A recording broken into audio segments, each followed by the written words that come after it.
Welcome back. We're now on the third part of the High Performance Imports V2 DVD, still at Sendai Highland and going into the open class of the drag racing. Japanese open class cars are something like door slammers, but the quad cam V8 in this Lexus SC400 is by Toyota, not Keith Black. The Lenco transmission and complex chassis design show no expense has been spared. It's based on the original 1UZ block but now displaces 4.7 litres. Twin Triple K 3467 HHB turbos push the power output over 1500 horsepower. Now, at this point, some Toyota experts might be shouting at the screen, saying, "Oh, that's a 2UZ from a LX470, it's not a 1UZ." According to the magazines that I read at the time, this first engine was actually based on a 1UZ and had a lot of custom internals that brought it up to 4.7. Apparently later on they did use a 2UZ iron block, but that was actually a 4.9 litre. If anyone knows a bit more about this car, I'm happy to hear your comments, but that's the best I've been able to discover.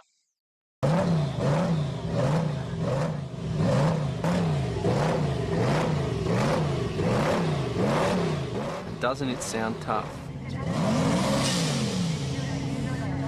The best time so far for the Blast racing car is 7.500.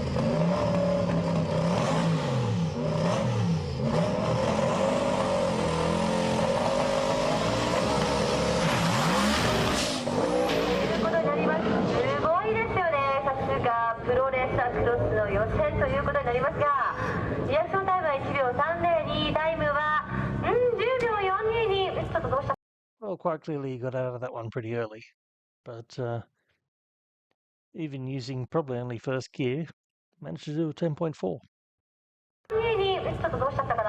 Though it has an R33 body shell and RB26 based engine, the Duke racing car now has a full tubular chassis and typical rear-wheel drive drag suspension setup. The engine is now 3 litres with twin 3240 turbos. The best time to date is 7.700 seconds.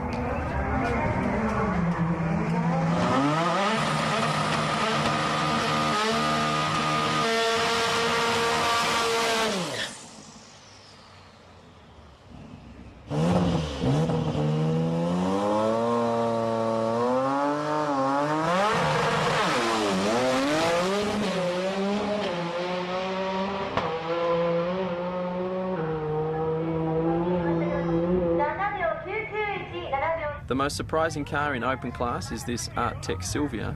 The engine is an old L-Series 6-cylinder from a 280ZX. It's been taken out to 3.1 litres with triple Weber carburetors instead of fuel injection. It uses a pair of Trust TD06 20G turbos and an unusual water-to-air intercooler. Okay, if you look closely at that manifold, you probably will note that it's got 6 injectors on top of it, even though the carburetors are still there. Best I can figure out is they were actually running both. So probably the engine was originally tuned with the carburetors, and then as they got higher up in the power stakes, they decided they needed more fuel.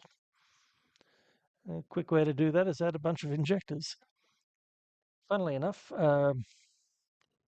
second car I ever owned was a 240Z with an L28, and it was also a carbureted turbo, although it was a draw-through setup with a Zenith carburetor, which is similar to a Stromberg.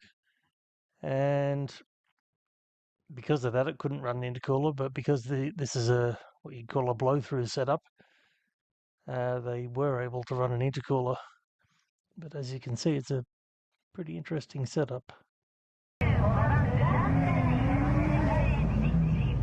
The transmission is a Lenco using an AP triple plate clutch.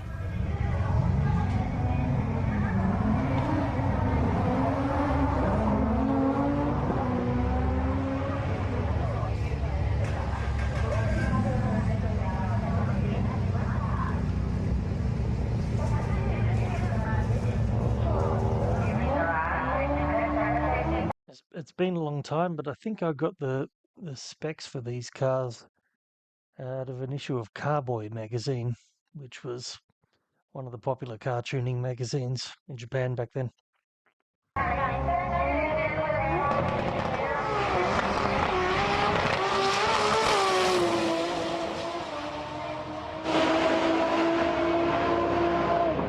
.5, but he still doesn't pull the chute.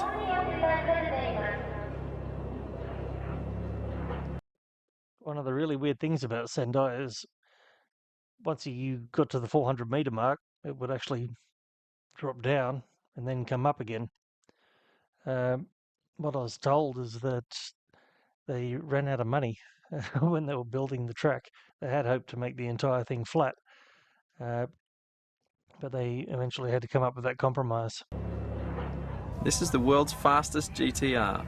The HKS R33 has run a 7.6 second pass. Most significantly, it still uses a normal shell and retains the four-wheel drive system. Like the Duke car, it runs a pair of 3240 turbos.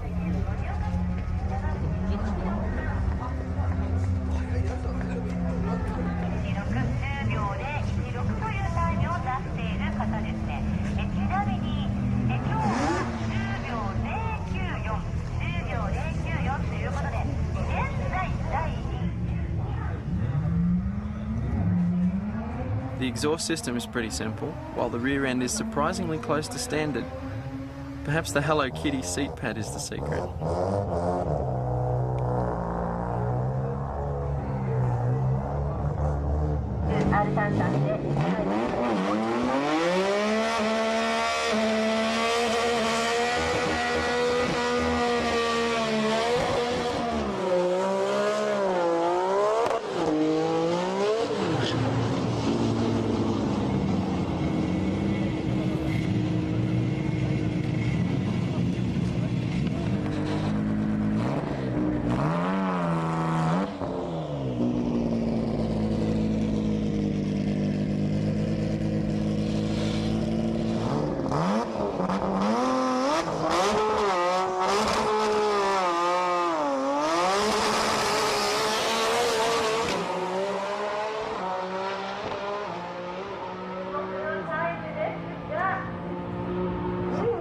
...182 miles per hour. That's definitely door slammer material. Here's the star attraction of this meeting. The HKS Supra is truly a work of automotive art. So it's still a very new car at the time. I think it had only just started running that year. And it was definitely a big step ahead of the GTR. The 4-litre 3UZ based engine uses prototype GT3540R turbos and a similar intercooler designed to the Blast racing car. So if you don't know your Toyotas, 3UZ was the motor used in the LS430 Lexus, which at this time was still a fairly new motor. We suspect that it makes more than the claimed 1500 horsepower.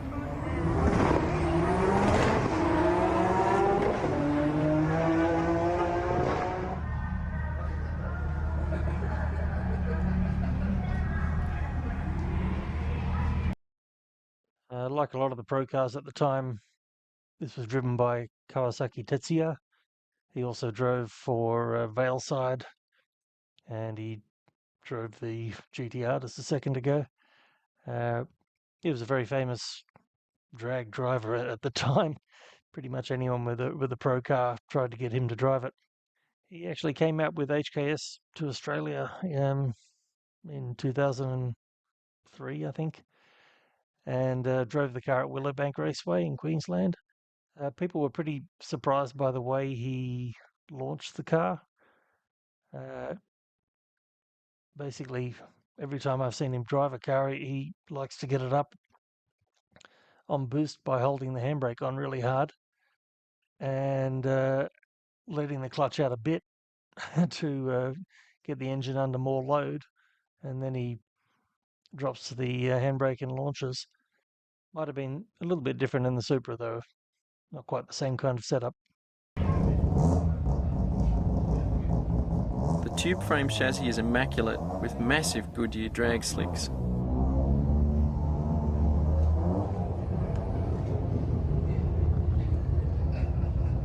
The titanium exhausts are actually tuned length.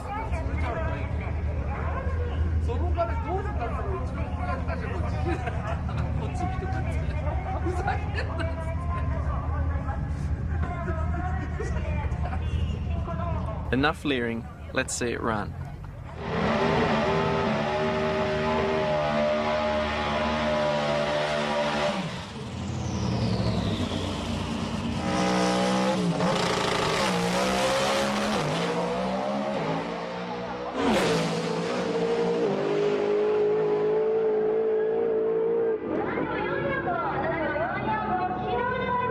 This was about the time that in America they introduced the Sport Compact class because they didn't really have a class to suit these cars running fuel-injected turbocharged V8s. So it makes sense that HKS wanted to have a go at that and built this car.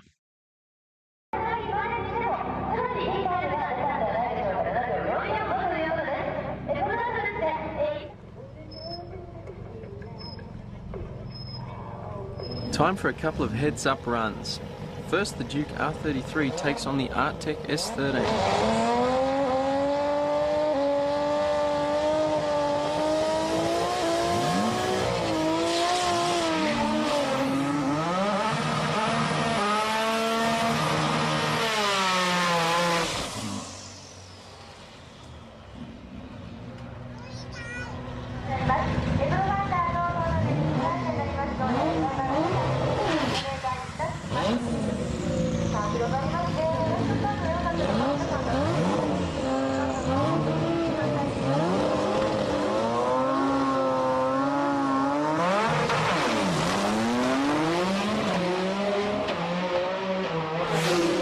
The R33 over the line.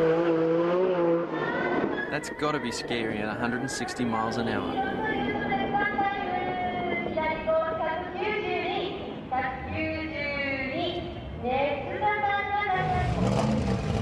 Here's the race you've been waiting for, the battle of the twin-turbo V8s.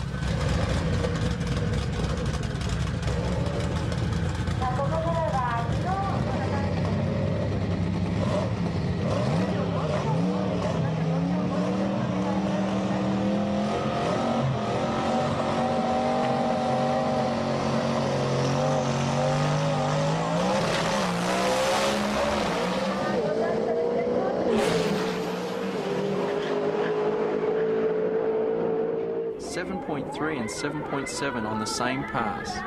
This also tops the HKS Supra's previous best time of 7.354.